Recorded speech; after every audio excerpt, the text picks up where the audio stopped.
हर तरफ खुशियों का मंजर, हर नजर है शादमां।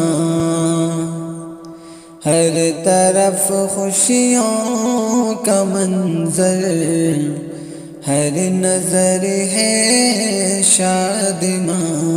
मगर उसकी शर्त ये होगी कि जब ये माइक को खूब अच्छा चलाएंगे ना, आवाज साफ सुथरी जाएगी। देखो, इको कम रखो, आवाज को बढ़ा के रखो। इको जो होती है ये कोई मुस्तहसन चीज नहीं होती है, ये आवाज को खींचती है। थोड़ी सी देर के लिए इसमें जरा सा मिठास सा महसूस होता है, बाकी है कि ये अच्छी चीज नहीं होती है। आप इको कम कर देना और आवाज बढ़ाना।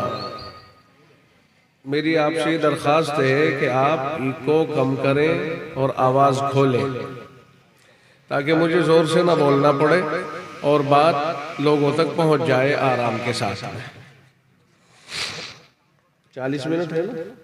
जी हाँ। हमारे यहाँ यूपी में तो बहुत सर्दी है और इधर बहुत गर्मी है। कल मैं जैसे ही इधर उड़ीसा में पहुंचा तो फौरन तेज गर्मी का सामना हुआ। मैं तो अच्छा हुआ कि ये बारीक कपड़े भी लेके आ गया था। मैंने कहा मौसम का कोई पता नहीं, वरना तो मारे जाते भी, पिघल जाते। इसलिए उस गर्मी का असर पड़ा, मौसम की तब्दीली का असर पड़ा और फौरन नज़ला जुकाम बहुत शदीद हो गया। दवाई चल रही, दवाई ली माशाल्लाह, उसका रुकावट तो है। अल्हम्दुलिल्लाहि नहमदुहु व नस्तईनुहु व नस्तगफिरुहु व नु'मिनु बिही व नतवक्कलु अलैहि व नऊज़ु बिल्लाहि मिन शुरूरि अनफुसिना व मिन सय्यिआति अअमालिना। मन यहदिहिल्लाहु फला मुदिल्ल लहु व मन युज़लिल्हु फला हादिय लहु। वनश्हदु अल्ला इलाहा इल्लल्लाहु वहदहु ला शरीक लहु वनश्हदु अन्न सय्यिदना व मौलाना मुहम्मदन अब्दुहु व रसूलुहु वसल्लल्लाहु तआला अला खैरि खल्क़िही मुहम्मदिन व आलिही व अस्हाबिही वसल्लम तस्लीमन कसीरन कसीरा। अम्मा बाद, अऊज़ु बिल्लाहि मिनश शैतानिर रजीम। बिस्मिल्लाहिर रहमानिर रहीम। इन्ना नहनु नज़्ज़लना ज़िक्र व इन्ना लहु लहाफ़िज़ून। वक़ाल तआला फ़ी मक़ामिन आख़र, इन्नल्लाह ला युग़य्यिरु मा बिक़ौमिन हत्ता युग़य्यिरू मा बिअन्फ़ुसिहिम। सदक़ल्लाहु मौलानल अज़ीम। अज़ीज़ान मिल्लत, नौजवान साथियों, प्यारे दोस्तों और दीनी भाइयों, अभी आप हज़रात जो बयान समात फरमा रहे थे, मैं तो बहुत हैरान था कि अल्लाह ने बड़ा तसलसल दिया है, आवाज़ में बड़ी मिठास भी अता फरमाई है। दोनों काम, एक तरफ वो बेहतरीन शायर भी हैं, दूसरी तरफ बेहतरीन खतीब भी हैं। अल्लाह इनकी शायरी और खिताबत को जिंदा रखे और इन्हें भी नजर बद से महफूज रखे, क्योंकि आवाज़ के ऊपर भी, मौलाना साहब, आवाज़ के ऊपर भी नज़र लग जाती है। इसलिए वइन यकादुल्लज़ीना कफ़रू लयुज़लिक़ूनका बिअबसारिहिम लम्मा समिउ ज़िक्र व यक़ूलूना इन्नहु लमजनून। 3 मरतबा पढ़ लिया करो बयान से पहले। आपकी आवाज़ बहुत अच्छी है और आप लोग भी अगर किसी के बच्चे को नज़र लग जावे तो ये आयत पढ़ लिया करो। 29वें पारे में सूरे मुल्क की आखिरी आयत है, नजर बद से हिफाजत के लिए बहुत मुअस्सिर आयत है। अगर किसी को नजर लग जाए, नजर बूढ़े को भी लग सकती है, ये जरूरी नहीं। नजर के लिए जाहिरी हुस्न होना जरूरी नहीं है, किसी भी चीज के ऊपर नजर लग सकती है।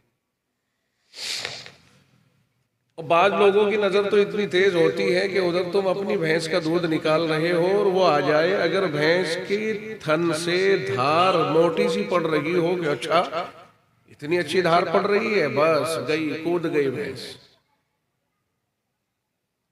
इसलिए जब कोई किसी अच्छी चीज को देखे तो हाय ना डाले, बल्कि यूं कहे माशाअल्लाह, अल्लाह तेरा शुक्र है, बहुत अच्छी चीज है, अल्लाह तुझे इसे बरतने का मौका इनायत फरमाए। इसका फायदा ये होगा कि वो चीज जो उसके पास में है उसके पास तो रहेगी, मगर तुम्हारे उससे खुश होने से अल्लाह तुम्हें भी अता फरमा देगा।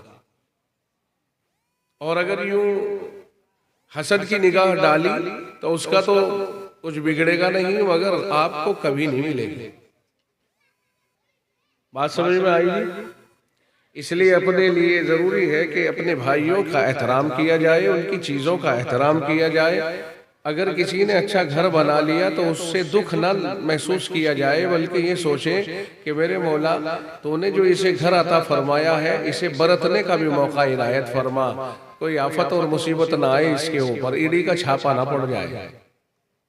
आजकल ईडी के छापे, एक कंपनी चल रही है जो पैसे लगवा लेती है और फिर वो उस कंपनी में जोड़ता है दूसरे लोगों को, और आखिर ये होता है कि जब शुरू के लोग जुड़ते हैं तो उनको पैसे मिलते हैं, वो बड़े खुश होते हैं कि मेरे देखो इसमें इतने पैसे आ गए, इतने पैसे आ गए, इस महीने 15,000 आए, इस महीने 25,000 आए, और 100-200 लोगों को वो इस तरह दे के और छोटी मछलियों को शिकार करा के फिर बाज अपनी जायदाद बेचकर भी उसमें लगा देते हैं। आखिर ये होता है वो कंपनियां भाग जाती हैं, फतवे लेते फिरते हैं लोग, अजी ये कंपनी जायज है, अजी देखो हम फतवा ले आए। अरे भाई ऐसे चक्कर में मत पड़ियो, ये कंपनियां फ्रॉड हैं, आपके पैसों को खामखा छीन करके भाग जाती हैं, ना उसके मालिक का पता, ना उसकी किसी दफ्तर का पता, ना उसके किसी ऑफिस का पता। ख्वाब दिखाएंगे इस कंपनी का मालिक दुबई में बैठा है, सारे बदमाश दुबई में ही बैठे हैं जाकर के, दुनिया के छट्टे छट्टे बदमाश सब दुबई में पहुंच गए।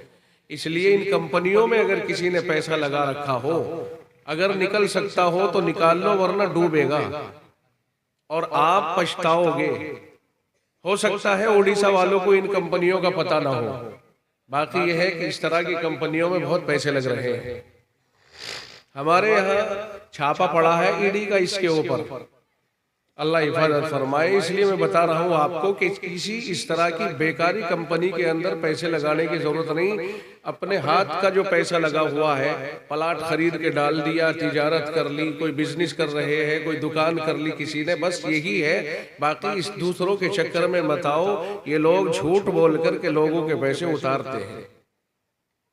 कोई भी आपके पास इस तरह की स्कीम लेकर के आए, उसे मार के भगा दो, धक्के दे दो उसको।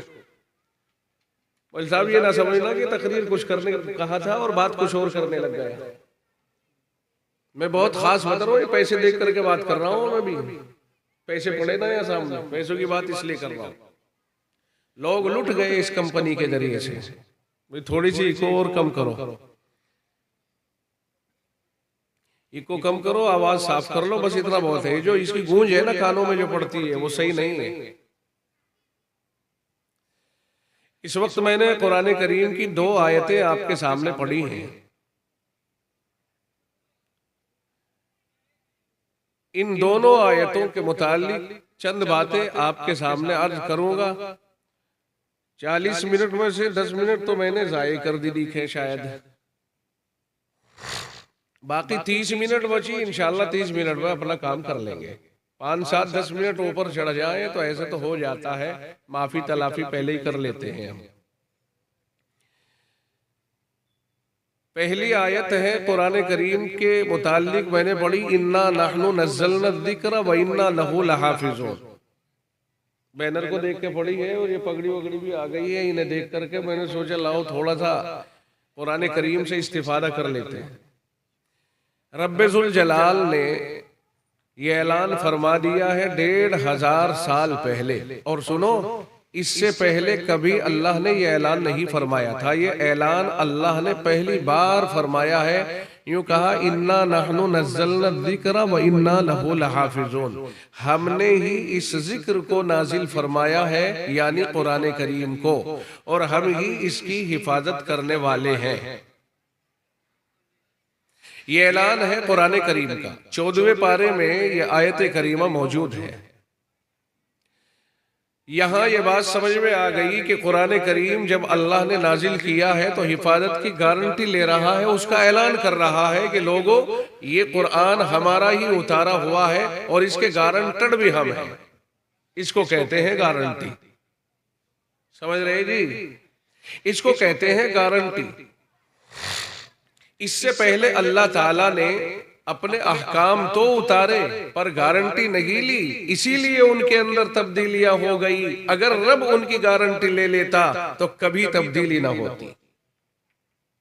समझ में आ रहा है ये नुक्ता? भाई हाँ या ना में जवाब दो ना।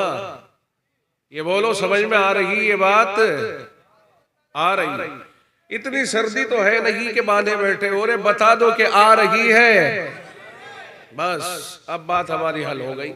अब हमने समझ लिया आप जाग कर सुन रहे हो, और मैं ये भी समझ लिया कि उड़ीसा में मैं अपनी जो बात कह रहा हूं वो मेरी बात समझ में आ रही है। कुरान करीम में अल्लाह ने जो फरमाया, फिर सुनो, अल्लाह ने फरमाया हमने ही इस जिक्र यानी कुरान करीम को नाजिल किया है और हम ही इसकी हिफाजत करने वाले हैं। तो जब अल्लाह ने हिफाजत का दावा भी किया, गारंटी भी दी, वादा भी कर लिया, तो अब तो मुसलमानों को अपने घरों में आराम से बैठ जाना चाहिए कि जब वादा हो गया जी मौलाना साहब फिर मदरसों को छोड़ दो, बस बंद कर दो इन्हें, अल्लाह ने तो वादा कर ही लिया है। इसका ये मतलब नहीं होता है कि हम आराम से बैठ जाए। अच्छा, पहली वाली जो शरीयतें थी उनकी हिफाजत का कभी ऐलान किया ही नहीं अल्लाह ने, बस नाजिल कर दी, चलो भाई इस काम को करो, चलो जी इस काम को करो। अब उसी वजह से हिम्मत हो गई उनके अंदर कुछ न कुछ तब्दीलियां करने की, और वो तब्दील होते होते मस्क कर दी गई। आज पहचानना मुश्किल है, अगर किसी को तौरात कहीं मिल जाए, तौरात की असली और नकली चीजों को पहचानना मुश्किल है। हमारा ईमान इसके ऊपर है कि जितनी शरीयतें अल्लाह ने नाजिल फरमाई थी वो सब बरहक है, लेकिन वही बरहक है जो अल्लाह ने नाजिल फरमाई थी।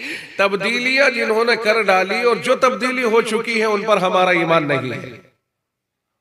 हमारा ईमान सच्ची उस तौरात पर है जो अल्लाह ने उतारी, और आज भी ईमान है। हमारा ईमान उस सच्ची इंजील के ऊपर है जो अल्लाह ने उतारी। हमारा ईमान एक एक पॉइंट पर है जो अल्लाह ने उतारा, लेकिन जो बदल करके उनके अंदर तब्दीलियां की गई है उन पर हमारा ईमान नहीं है।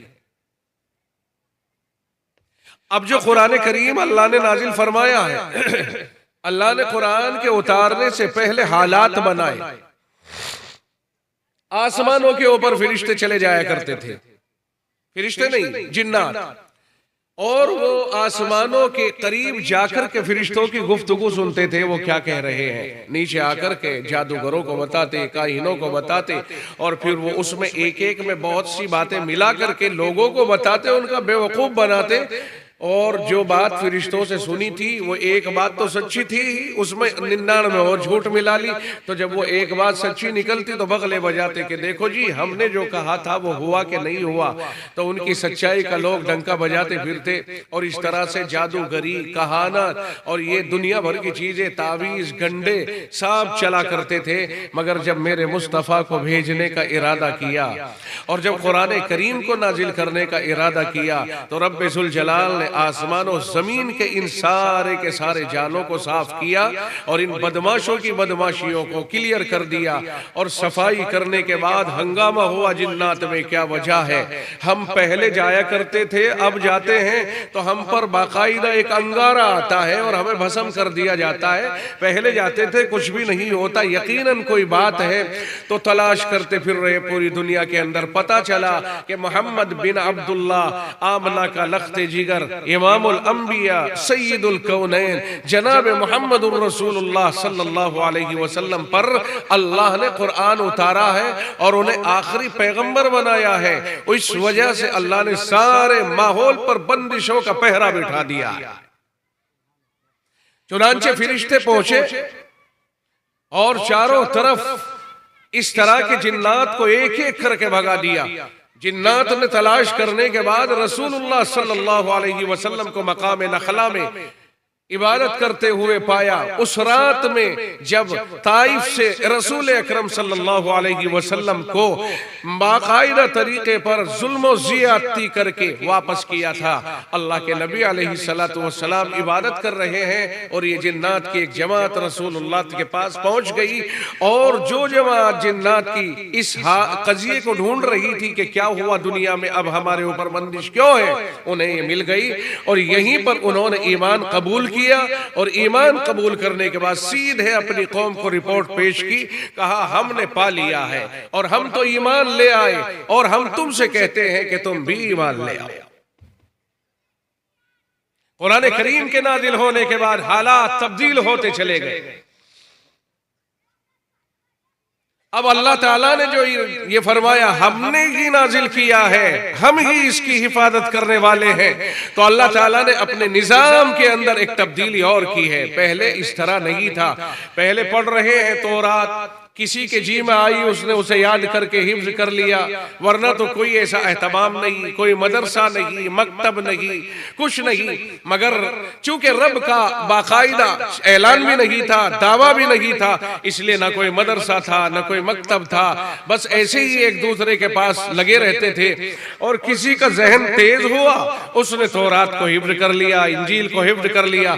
और बाकायदा जब अल्लाह ने ऐलान किया कि कुरान को उतारा भी हमने और हिफाजत भी हम करेंगे, तो अल्लाह ने उम्मत का ज़ौक़ बना दिया और रसूल अकरम सल्लल्लाहु अलैहि वसल्लम को पहला हाफिज आपने सहाबा में बकसरत हाफिज बनाए। और फिर बाकायदा ये निज़ाम कायम हो गया कि एक एक बैठकर और हाफिज बनाता जा रहा है।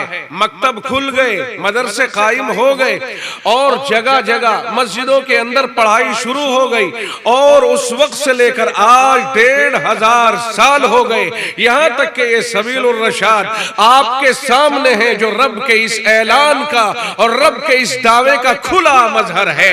रब ने कहा था हमने ही कुरान उतारा है, हम ही हिफाजत करने वाले हैं, तो रब ने इन हाफिजों को पैदा करके कुरान करीम की हिफाजत की गारंटी जाहिर फरमा दी कि हमारी हिफाजत का अंदाज ही अनोखा है। देखो हिफाजत करने वाले उन्होंने पैदा फरमा दिए हैं।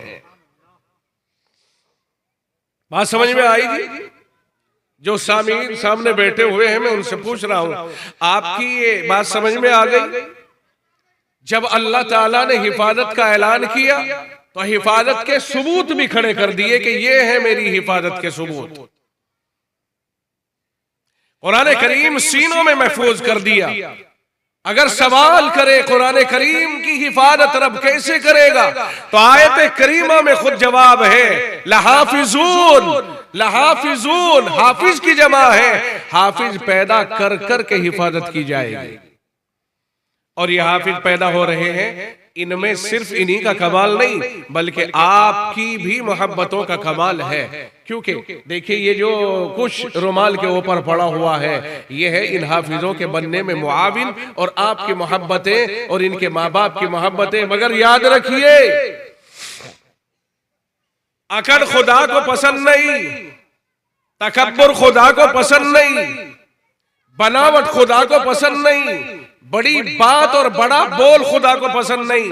अगर कोई ये समझता है, किसी मदरसे पे दबाव देने की कोशिश करता है कि साहब मेरे अब्बा का इंतकाल हो गया और आप बच्चों को कुरान खानी के लिए भेज दें, इसाले सवाब करेंगे, बहुत से इलाकों में बोलना ऐसा रिवाज होता है, बहुत से इलाकों में ऐसा रिवाज होता है, आपके यहाँ नहीं होगा, लेकिन हम बहुत से इलाकों के अंदर ये रिवाज देखते हैं कि मेरे अब्बा का या मेरे दादा का, मेरी अम्मी का, अब जिसकी माँ का इंतकाल हो गया उसका जज्बा देखिए कैसा होगा।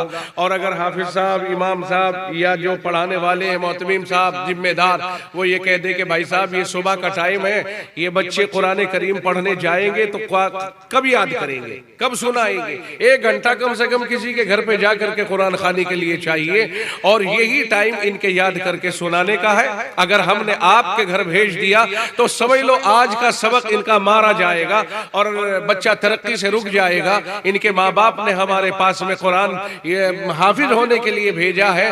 अगर रोज रोज आज तुम आ गए, कल कोई और आ गया, कोई और आ गया, तो हम तो इन बच्चों का फिर ये समझ लो मुस्तकबिल खराब कर देंगे। तो वो समझता है मेरी माँ के इंतकाल में नहीं भेजा, मैंने तो 4 बोरी चावल उस वक्त दिए थे, मैंने तो उस वक्त ये मदद की थी, लिहाजा आज के बाद मैं मदद रोकता हूँ। तो सुन लो अच्छी तरह से, किसी के बाप का खुदा के ऊपर कर्जा नहीं चाहिए। रब के कलाम की हिफाजत की गारंटी जब रब ने खुद ली है, और कोई अपने माँ बाप के पीछे पढ़वाने के लिए अगर किसी बच्चे का इस्तेमाल करता है और वो बच्चा कुरान पढ़ने में रुकता है और ये अमल रुकावट बन जाता है, फिर याद रखिए कयामत के दिन आपको जवाब देना पड़ेगा। और ये बोरी 2 बोरी अनाज और चावल और ये इमदाद आपकी धरी की धरी रह जाएगी। कोई ये सोचने की कोशिश ना करे कि हमने मदरसे को दिया तो हमारे देने से मदरसा आबाद और शादाब है। नहीं, अमीर अमीर और बड़े किस्म के लोग खड़े रह जाते हैं, देखते रह जाते हैं, और रब अपनी ताकत का, अपनी कुदरत का और अपनी कुव्वत का मुजाहरा करते हुए गरीबों के बच्चों को चुन करके उन्हें हाफिज बना देता है, और ये मालदार किस्म के लोग जाहिल के जाहिल खड़े रह जाते हैं।